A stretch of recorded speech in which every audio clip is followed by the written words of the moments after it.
ഈ പുഴയും കടന്നിന്റെ ഇന്നത്തെ എപ്പിസോഡിലേക്ക് എല്ലാവർക്കും സ്വാഗതം. വീഡിയോ ആദ്യമായി കാണുകയാണെങ്കിൽ സപ്പോർട്ട് ചെയ്ത് സബ്സ്ക്രൈബ് ചെയ്ത് ലൈക്ക് ചെയ്യാൻ മറക്കല്ലേ. ജയപാലേട്ടനോടുള്ള പ്രതികാരം വിനീതും കൂട്ടരും വിശാലിന്റെ ദേഹത്ത് കൈവച്ച് തീർത്തതാണെന്ന് പ്രവീണ ജയപാലിനോട് പറയുകയാണ്. ഈ പ്രായത്തിലുള്ള ഒരു കുഞ്ഞിനോട് ചെയ്യാവുന്ന കാര്യങ്ങളാണോ ജയപാലേട്ട ഇതൊക്കെ? ഡോക്ടർ പറഞ്ഞത് ജയപാലേട്ടനും കേട്ടതല്ലേ? ബുൾഡോസർ കയറി ഇറങ്ങിയ പോലെയാണെന്ന്. അവര് പോലീസിൽ കംപ്ലൈന്റ് ചെയ്യാത്തത് വലിയ കാര്യമാണെന്നല്ലേ ജയപാലേട്ടൻ പറയുന്നത്? പരാതിപ്പെട്ടിരുന്നാൽ ചിലപ്പോ പെടുന്നത് അവരായിരുന്നേനെ. കണ്ണി ചൊരയില്ലാത്ത വിധമല്ലേ തല്ലി ചതച്ചിരിക്കുന്നത്.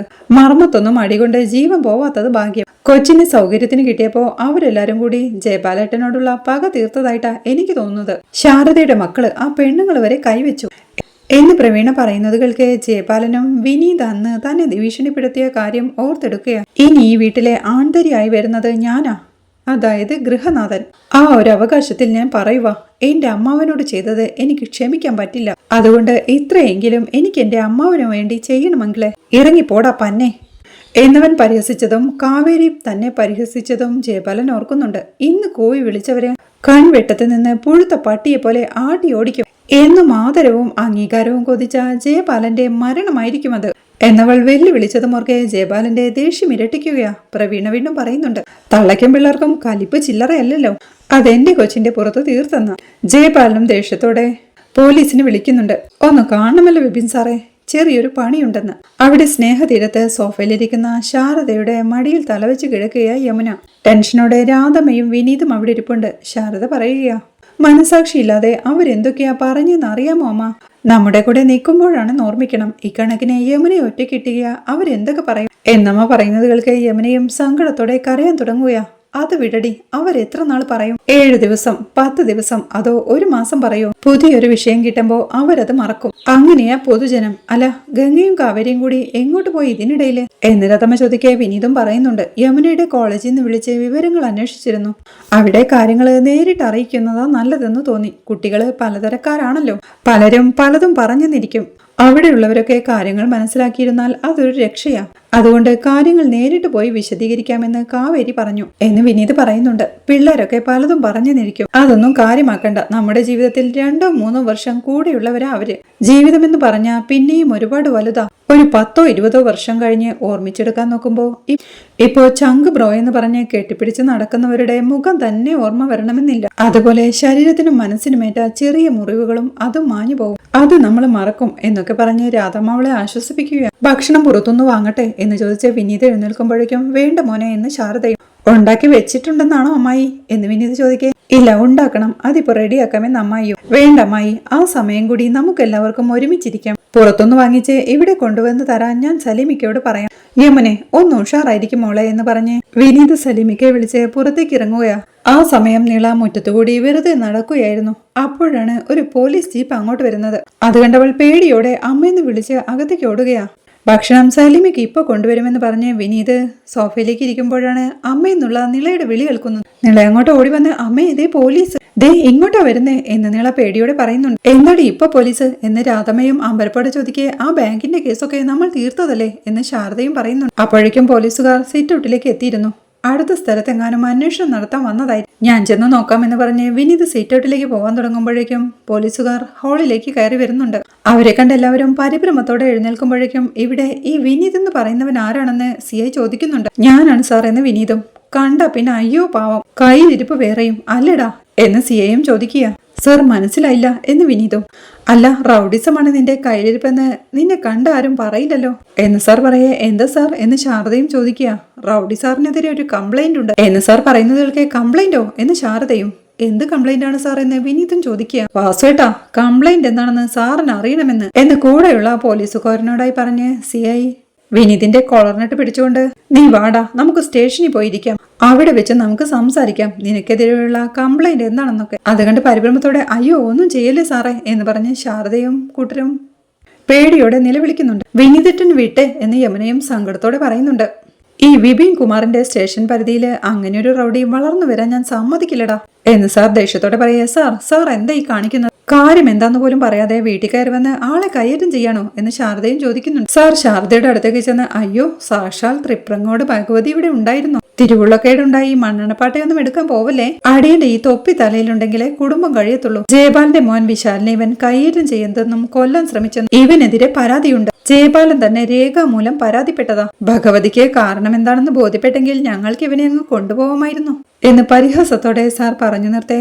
അപ്പോ ജയപാലൻ ഇവിടെ വന്ന് നല്ല വിള ചമഞ്ഞത് ഇതിനു വേണ്ടിയായിരുന്നല്ലേ എന്ന് ശാരദയും പറയുന്നുണ്ട്. വാടാ ഇങ്ങോട്ടെന്ന് പറഞ്ഞ് സാർ വിനീതിനെ പിടിച്ചു വലിച്ചു കൊണ്ടുപോകാൻ നേരം ശാരദയും പറയുന്നുണ്ട്, സാർ നിൽക്കണം. വിശാലിനെ വിനീത് തല്ലിയിട്ടുണ്ടെങ്കിൽ അതിന് കാരണവുമുണ്ട്. എന്ത് കാരണം എന്ന് സാറും അത് യമുന എന്നമ്മായി പറഞ്ഞു തുടങ്ങുമ്പോഴേക്കും അമ്മായി എന്ന് താക്കീതോടെ വിളിച്ച് വിനീതും വേണ്ടെന്ന് ആംഗ്യം കാണിക്കുക.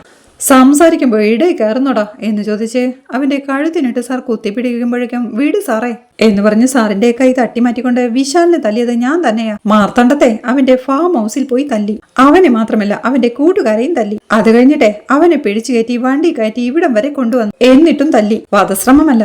ആ സമയത്ത് ചിലപ്പോ ഞാൻ അവനെ കൊന്നുപോയനെ. ഇനിയും ചിലപ്പോ അതിനുള്ള സാധ്യതയുണ്ട് സാറേ. കാരണം അവന്റെയും അവന്റെ അപ്പന്റെയും കയ്യിലിരിപ്പ് അതാണ്. അതിന് പ്രത്യേകിച്ച് കാരണത്തിന്റെ ഒന്നും ആവശ്യമില്ല സാറേ. പാമ്പിനെ കണ്ടാലേ അടിച്ചു കൊല്ലണം സാറേ, അല്ലെങ്കിൽ അത് എപ്പോഴായാലും കൊത്തും എന്ന് വിനീത് ഭീഷണിപ്പെടുത്തുന്നതുകൾക്ക് യൂണിഫോം ഇട്ട പോലീസ് ഓഫീസറിന്റെ മുന്നിൽ വെച്ചാണോടാ നിന്റെ ഭീഷണി? അത്രയ്ക്ക് ചങ്കുറപ്പുണ്ടോടാ നിനക്ക് എന്നവന്റെ കോളറിനിട്ട് പിടിച്ചുകൊണ്ട് സാർ ചോദിക്കുന്നുണ്ട്. എല്ലാ പിടിവള്ളിയും നഷ്ടപ്പെട്ട് കഴിയുമ്പോ ഉണ്ടാവണതാ സാറേ ഈ ചങ്കൂറ്റം എന്ന് പറയുന്നത്. പേടിക്കാനൊന്നും ഇല്ലെന്ന് തോന്നുമ്പോഴേ ഉണ്ടാവുന്നൊരു വല്ലാത്ത ധൈര്യം. ആ സമയത്ത് മുന്നിൽ നിൽക്കുന്ന ആളിട്ടിരിക്കുന്ന യൂണിഫോമേ പോലീസിന്റെയാണോ പട്ടാളത്തിന്റെയാണോ എന്നൊന്നും നോക്കിന്ന് വരില്ല. അതുകൊണ്ടേ സാർ ഇപ്പൊ കോളറിന്ന് കൈയ്യട്.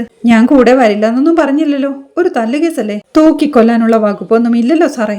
ബാക്കി നമുക്ക് നോക്കാമെന്ന് വിനീത് പറഞ്ഞു നിർത്തുമ്പോഴേക്കും സാർ അവന്റെ കോളറിലെ പിടിവിടുകയാ. നീ വാടാ അങ്ങോട്ട്, പോലീസ് സ്റ്റേഷൻ എന്താണെന്ന് കാണിച്ചു തരാം നിനക്ക്. തിരിച്ചിറങ്ങുമ്പോഴും കാണണം നിന്റെ ഈ ചങ്കൂറ്റവും ആത്മവിശ്വാസവും ഒക്കെ എന്ന് ഭീഷണിയോടെ പറഞ്ഞ് പിടിച്ചോണ്ട് വാട ഇവരെ എന്ന് പറഞ്ഞ് സാർ ഇറങ്ങിപ്പോവേ. വാ എന്ന് പറഞ്ഞ് കൂടെയുള്ള പോലീസുകാർ വിനീതിനെ വിളിക്കുന്നുണ്ട്. മോനെ എന്ന് ശാരദ സങ്കടത്തോടെ വിളിക്കെ ആരും കറിഞ്ഞ് ബഹളം വെക്കാതെ ഞാൻ പോയിട്ട് തിരിച്ചു വരും. കാവേരിയോട് പറയണം നിവിനെ വിവരം അറിയിക്കുക എന്ന് പറഞ്ഞ് സങ്കടത്തോടെ കരയുന്ന യമുനയെ നോക്കിക്കോണം. യമുനയുടെ പേര് ഒരിക്കലും വെളിയിൽ വരരുത്, എനിക്ക് എന്ത് സംഭവിച്ചാലും എന്നവൻ പറയുന്നത് കേൾക്കെ സങ്കടത്തോടെ പൊട്ടിക്കരയുക യമുനയും. അപ്പോഴേക്കും വാ ഇങ്ങോട്ടെന്ന് പറഞ്ഞ് പോലീസുകാരും അവനെ പിടിച്ചു വലിച്ചുകൊണ്ട് പോവുകയാ. മോനെ എന്ന് വിളിച്ച് ശാരദയും കൂട്ടരും അവരുടെ പുറകെ ഓടുന്നുണ്ട്. നാട്ടുകാരായ ചില സ്ത്രീകളും അപ്പോഴേക്കും അവിടെ കൂടിയിരുന്നു. ജീപ്പിനടുത്തെത്തുമ്പോഴേക്കും വിനീത് എല്ലാവരെയും സങ്കടത്തോടെ നോക്കി നിൽക്കെ കയറെന്ന് പറഞ്ഞ് പോലീസുകാർ അവനെ ജീപ്പിനകത്തേക്ക് കയറ്റുകയാ. ശാരദയും കൂട്ടരും സങ്കടത്തോടെ നിലവിളിച്ചുകൊണ്ട് നിൽപ്പാ. പോലീസ് ജീപ്പ് വിനീതിനെയും കൊണ്ടുപോകുമ്പോഴേക്കും സങ്കടത്തോടെ പൊട്ടിക്കരഞ്ഞുകൊണ്ട് യമുന വീട്ടിലേക്ക് ഓടുന്നുണ്ട്. അത് കണ്ട് അവളുടെ പുറകെ പോവുകയാ ശാരദയും കൂട്ടരും. ശാരദയും രാധമ്മയും നിളയും വീട്ടിലേക്ക് എത്തുമ്പോഴേക്കും അവിടെ ഹാളിലെ സോഫയിലിരുന്ന് പൊട്ടിക്കരയുകയാ യമുന. മോളെന്ന് വിളിച്ച് ശാരദ അങ്ങോട്ടിരുന്ന് അവളെ ചേർത്ത് പിടിച്ച് ആശ്വസിപ്പിക്കുമ്പോഴേക്കും രാധമ്മയും പറയുന്നുണ്ട്, ജയപാലൻ ദുഷ്ടൻ, അവന്റെ തലയിൽ ഇടുത്തി വീഴത്തേയുള്ളൂ എന്ന്. ശാരദയും നിളയോടായി, മോളെ വിനീതേട്ടന്റെ കാര്യം കാവേരി വിളിച്ചു പറയെന്ന് പറയേ. നിള കാവേരി വിളിക്കുന്നുണ്ട്. കോളേജിൽ നിന്ന് ഇറങ്ങുകയായിരുന്നു കാവേരിയും ഗംഗയും. കാവേരി കോൾ അറ്റൻഡ് ചെയ്യുമ്പോഴേക്കും ഹലോ കാവേരി ചേച്ചി എന്ന് നിള വിളിക്കുന്നുണ്ട്. എന്താടി എന്തു പറ്റിയെന്ന് കാവേരി ചോദിക്കേ നിള കാര്യങ്ങളെല്ലാം വിശദമായി പറയുകയാണ്. ശാരദയും പറയുന്നുണ്ട്, കാവേരി പറഞ്ഞതാ വീടാൻ പാടില്ലായിരുന്നു ആ വൃത്തികെട്ടവനെ. മാർത്താണ്ഡത്തുനിന്ന് തിരികെ ഇവിടെ എത്തിയ ഉടനെ തന്നെ കേസ് കൊടുക്കണമായിരുന്നു. രാധമ്മയും ദേഷ്യത്തോടെ പറയുന്നുണ്ട്, എന്തായിരുന്നു ജയപാലന്റെ അഭിനയം? പോലീസും പട്ടാളവും ഒന്നും വേണ്ട, അവൻ തന്നെ ചോദിച്ചോളാമെന്ന്. എന്നിട്ടിപ്പോ കണ്ടില്ലേ ജയപാലൻ അവന്റെ തനി കുണം കാണിച്ചു. ശാരദ വീണ്ടും പറയുന്നുണ്ട്, ആകെ ഒരു അത്താണി ഉണ്ടായിരുന്നത് വിനീത, അവനെയും പോലീസ് കൊണ്ടുപോയി. എനിക്കറിയില്ല ഇനി എന്ത് ചെയ്യണമെന്ന്. രാധമ്മയും പറയുന്നുണ്ട്, വിനീത് പറഞ്ഞതുപോലെ ആ കൂട്ടുകാരനെ എങ്ങനെയെങ്കിലും വിവരം അറിയിക്കാനുള്ള സംവിധാനം ഉണ്ടാക്കുക. അവന് പോലീസിലൊക്കെ ബന്ധമുണ്ടായിരിക്കും. യമുനയെ പോയി കണ്ടുപിടിച്ചുകൊണ്ട് വന്നത് അവനല്ലേ? നീ പറയുന്ന പോലെ അത്ര കുഴപ്പക്കാരൻ ആ ചെറുക്കനെന്ന് എനിക്ക് തോന്നുന്നില്ല എന്ന് രാധമ്മ പറയുന്നതുകൾക്ക് ശാരദയും നിളയോടായി, മോളെ പറഞ്ഞോടിയെന്ന് ചോദിക്കേ. പറഞ്ഞു അമ്മയെന്ന് നിളയും. ആ ഫോണിങ് കൊണ്ടുപോവാന്ന് പറഞ്ഞ് ശാരദ വിളിക്കേ, കാവേരിയേച്ചി ഒന്ന് ഹോൾഡ് ചെയ്യണേ, അമ്മയ്ക്കൊന്ന് വേണമെന്ന് പറഞ്ഞ് നിള മൊബൈൽ അമ്മയ്ക്ക് കൊടുക്കുക. ശാരദയും മോളെ കാവേരി എന്ന് വിളിക്കേ, അമ്മേ ഞാനിപ്പോ സ്റ്റേഷനിലേക്ക് പോവാം. തല്ലുകേസ് മാത്രമാണെങ്കിൽ സ്റ്റേഷൻ ജാമ്യത്തിൽ വിടാൻ പറ്റും പോലീസിന് എന്ന് കാവേരി പറയുന്നുണ്ട്. അവരെ അങ്ങനെയൊന്നും വിടില്ലെന്ന് തോന്നുന്നു. ഒരു മുൻവൈരാഗ്യമുള്ള പോലെയാ പെരുമാറ്റം. വിനീതാണെങ്കിൽ തിരിച്ച് അങ്ങനെ തന്നെയാ മറുപടി പറഞ്ഞതും. മോളെ ആ പയ്യനോട് വിവരമൊന്ന് പറഞ്ഞേക്കെന്ന് ശാരദ പറയേ. ആരോടാ അമ്മേ എന്ന് കാവേരിയും ചോദിക്കുന്നുണ്ട്. അത് ആ വിനീതിന്റെ കൂട്ടുകാരൻ ചെക്കൻ എന്നമ്മ പറയേ. നിവിനോ എന്ന് കാവേരിയും ചോദിക്കുന്നുണ്ട്. അതെ എന്ന് ശാരദ പറയേ. നിവിനിവിടെ സ്ഥലത്തില്ലെന്ന് തോന്നുന്നമ്മേ, എങ്കിലും ഞാൻ വിവരം അറിയിച്ചേക്കാമെന്ന് കാവേരി പറയേ. മോളെ ഗംഗയോടൊന്ന് എന്നമ്മ പറയേ. ഞാൻ പറഞ്ഞോളാം അമ്മേ, പേടിക്കണ്ട അമ്മേ, ഞാൻ സ്റ്റേഷനിൽ പോയി വിനീതേട്ടനെയും കൊണ്ടേ വരൂ എന്ന് കാവേരി പറയുന്നതുകൾക്ക് ഗംഗയും പരിഭ്രമത്തോടെ അവളെ നോക്കി നിൽപ്പാ. അച്ഛമ്മയെ ഒന്ന് അമ്മ പറഞ്ഞ് സമാധാനിപ്പിക്കണം. യമുനയെ പ്രത്യേകം നോക്കിക്കോണേ അമ്മേ എന്ന് കാവേരി പറയേ. ശരി മോളെ എന്ന് പറഞ്ഞ് ശാരദയും കോൾ വെക്കുകയാ. വിനീതിനെ ഇറക്കാൻ പറ്റുമോടി എന്ന് രാധമ്മ ചോദിക്കേ. വലിയ കേസൊന്നും ഉണ്ടാവില്ലെന്നാ കാവേരി പറഞ്ഞത് എന്ന് ശാരദയും പറയുന്നുണ്ട്. ദൈവത്തിനറിയാം, പോലീസിന്റെ കാര്യമല്ലേ എന്ന് സങ്കടത്തോടെ രാധമ്മയും. ആ ചെറുക്കന്റെ ഒരു വിധി, എന്ത് തെറ്റ് ചെയ്തിട്ടാണോ അവനെ പോലീസുകാർ കൊണ്ടുപോയത് എന്ന് രാധമ്മ സങ്കടത്തോടെ പറയുന്നത് കേൾക്കേ യമുനയും തന്റെ കണ്ണുനീര് തുടച്ച് എന്തോ മനസ്സിലുറപ്പിച്ച് അവിടുന്ന് എഴുന്നേറ്റ് നടന്നു തുടങ്ങുമ്പോഴേക്കും മോളെടി എന്ന് ശാരദ പുറകെ ചെന്ന് വിളിക്കുന്നുണ്ടെങ്കിലും അവൾ നടന്നു നീങ്ങുകയാ. അവളെ പിടിച്ചു നിർത്തി ഇതെങ്ങോട്ടാ ഈ അവസ്ഥയില് എന്നമ്മ ചോദിക്കേ. പോലീസ് സ്റ്റേഷനിലേക്ക് എന്ന് യമുനയോ. പോലീസ് സ്റ്റേഷനിലേക്കോ? എന്താ കൊച്ചി നീ പറയുന്നേ എന്ന് രാധമ്മ ചോദിക്കേ. സംഭവിച്ചതെല്ലാം എനിക്ക് അവിടെ ചെന്ന് പറയണം. അതറിഞ്ഞു കഴിഞ്ഞാൽ വിനീതേട്ടനെ അവർ വെറുതെ വിടും. ഞാൻ ചെയ്ത തെറ്റിന് ആ പാവം എന്തിനാ ശിക്ഷ അനുഭവിക്കുന്നത് എന്ന് യമുന സങ്കടത്തോടെ പറയേ. യമുനെ നീ അകത്തു പോ എന്ന് ശാരദയും പറയുന്നുണ്ട്. ഇല്ലമ്മേ, ഞാൻ പോവും, എനിക്ക് പോണം എന്നവൾ വീണ്ടും ഉറപ്പിച്ച് പറയേ. നിന്നോടല്ലേ പറഞ്ഞത് അകത്ത് പോവാനെന്ന് ശാരദയും. യമുനയും ബഹളം വെച്ച് തലക്കിട്ടടിച്ചുകൊണ്ട് അമ്മയോടല്ലേ പറഞ്ഞത് ഞാൻ പോവുമെന്ന് എന്നവൾ ഒച്ചവയ്ക്ക്. കേറിപ്പൊടി അകത്തെന്ന് പറഞ്ഞ് അവളുടെ കവളത്തൊന്ന് കൊടുക്കുകയാ അമ്മ. തന്റെ കവളം പൊത്തിപ്പിടിച്ച് യമുന പൊട്ടിക്കരയുമ്പോഴേക്കും നിനക്ക് പോണമല്ലേ? എങ്ങോട്ടാ നീ പോകുന്നത്? പോലീസ് സ്റ്റേഷനിലേക്കോ? ചെന്ന് നിനക്ക് പറയണമല്ലേ വിശാലിന്റെ ഒപ്പം നീ മാർത്തണ്ടത്ത് പോയെന്ന്. അവനും കൂട്ടുകാരും താമസിച്ചിരുന്ന വീട്ടിലെ ഒരു രാത്രി ഒറ്റയ്ക്ക് ചിലവഴിച്ചെന്ന്. പോ എന്ന് പോ, ചെന്ന് പറ. നീ ഉള്ളതും ഇല്ലാത്തതും ഒക്കെ പറഞ്ഞ് പത്രക്കാരും ചാനലുകാരും എല്ലാം ആഘോഷിക്കട്ടെ എന്നമ്മ പറയുന്നത് കേൾക്കെ യമുന സങ്കടത്തോടെ കരയുന്നുണ്ട്. ശാരദയും നിളയെ അവളുടെ മുന്നിലേക്ക് നീക്കി നിർത്തി. ദേ, ഈ നിൽക്കുന്ന ചെറുതടക്കം 4-5 എണ്ണങ്ങൾക്ക് കുറച്ച് വിഷം കലക്കി തന്നിട്ട് പോയിക്കോ. പണവും ഓടിയുമൊന്നും അധികമില്ലെങ്കിലും അഭിമാനം ബാക്കിയുണ്ടടി.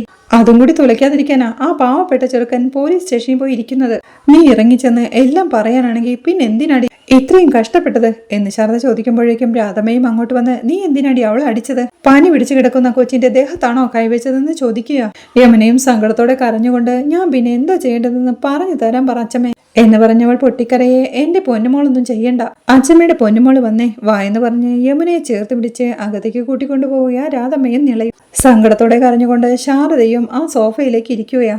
അപ്പോഴേക്കും കാവേരിയും ഗംഗയും സ്റ്റേഷനിലെത്തിയിരുന്നു. അവർ അകത്തേക്ക് കയറുമ്പോഴേക്കും അവിടെ ഇരിക്കുന്ന വിനീതിനെ കണ്ട് വിനീതേട്ടാന്ന് വിളിച്ച് ഗംഗ സങ്കടത്തോടെ അങ്ങോട്ട് ഓടി ചെല്ലുന്നുണ്ട്. അതുകൊണ്ട് ഒരു പോലീസുകാരനും എന്താ ഇവിടെ എന്ന് ചോദിക്കേ. സാർ, ഹസ്ബൻഡ് ആണെന്ന് കാവേരി പറയുന്നുണ്ട്. അതുകൊണ്ട് എന്താ ഇവിടെ ഒച്ചയും ബഹളവും പറ്റില്ല. പ്രതികളുടെ അടുത്ത് പെർമിഷൻ ഇല്ലാതെ സംസാരിക്കുന്നത് CI സാർ കണ്ട പ്രശ്നമാണെന്ന് അയാൾ പറയുന്നു. ഒരു 2 മിനിറ്റ് എന്ന് കാവേരി പറയേ. പെട്ടെന്ന് സംസാരിച്ചിട്ട് പോയിക്കോണം, വെറുതെ എനിക്ക് പണിയുണ്ടാക്കി വെക്കരുതെന്ന് പറഞ്ഞ് ആ പോലീസുകാരൻ അവിടുന്ന് എഴുന്നേറ്റ് പോവുകയാ. ഞാനിപ്പോ വരാമെന്ന് പറഞ്ഞ് കാവേരിയും അവിടുന്ന് പോവുകയാണ്. വിനീതിനെ കണ്ട് സങ്കടത്തോടെ പൊട്ടിക്കരയുകയാ ഗംഗയും. കരയാതെ ഗംഗെ എന്ന് പറഞ്ഞ് വിനീത് അവളെ ആശ്വസിപ്പിക്കുകയാ. കാവേരി അപ്പോഴേക്കും സിഐയുടെ റൂമിലേക്ക് ചെല്ലുന്നുണ്ട്. ഒരു കോളിലായിരുന്ന CIയോട് പെർമിഷൻ ചോദിച്ച് അവൾ അകത്തേക്ക് കയറുന്നുണ്ട്. CIയും കോൾ വെച്ച് കാവേരിയോടായി പറയുകയാ.